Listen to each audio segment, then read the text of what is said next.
Well, as traders, we all want to achieve as much success as we can, but at some point you may reach a plateau or you can't figure out how to achieve that next level in your trading. Our guest today is Randy Howell. He's a trading psychologist. He's here to talk to us about that. Randy, thanks for being here. Thank you. Well, what is a trader to do if you've reached a plateau and you can't seem to get above a certain point in your trading success? Well, the first thing you have to do is you have to start looking at your belief structure, because ultimately what trades is your beliefs, not the ones that you want to have, but the ones that are deep inside. And you begin to say, what is it that's actually producing this phenomenon of my trading, particularly with fear? And so if I'm a good trader, and I know I have good strategies, but I'm hesitating maybe to execute trades, or I can't seem to achieve the dollar amount of gold that I want, how do I get to that next level? How do I jump to the next level? You come to a moment where you begin to understand the fear that drives it. Your neurobiology is all about fear. It's produced a tremendous species, us, but also what it does is it limits us. And until you recognize that the brain cannot tell the difference between fear and uncertainty, you begin to click what happens when you're trading. When you're trading, you hit uncertainty, your brain reads fear.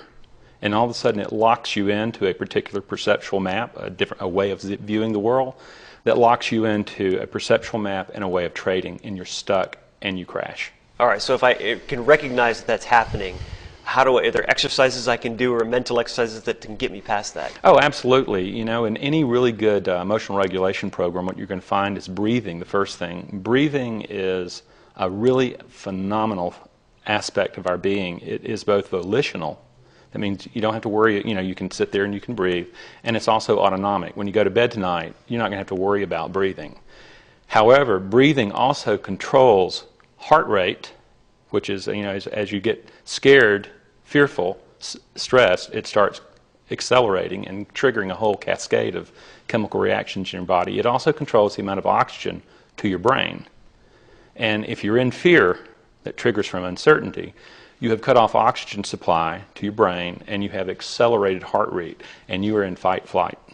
It sounds like maybe meditation or something, which I hear some traders do, works. Oh, absolutely. I think you need a very applied form of meditation. I would call it mindfulness. You become mindful of the thoughts running in mind, and you begin to recognize that you and your thoughts are not the same.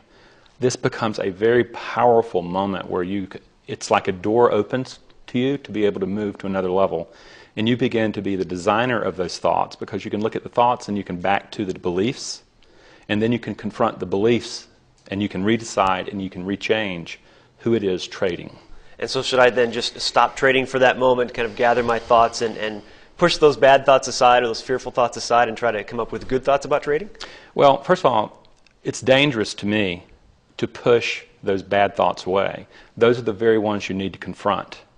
Those are the very ones you need to confront. Until you confront them, until you reorganize them, they're going to stay in the background of mind, and when in stress, when in worry, they're going to come forward and they're going to take over and hijack your thinking process.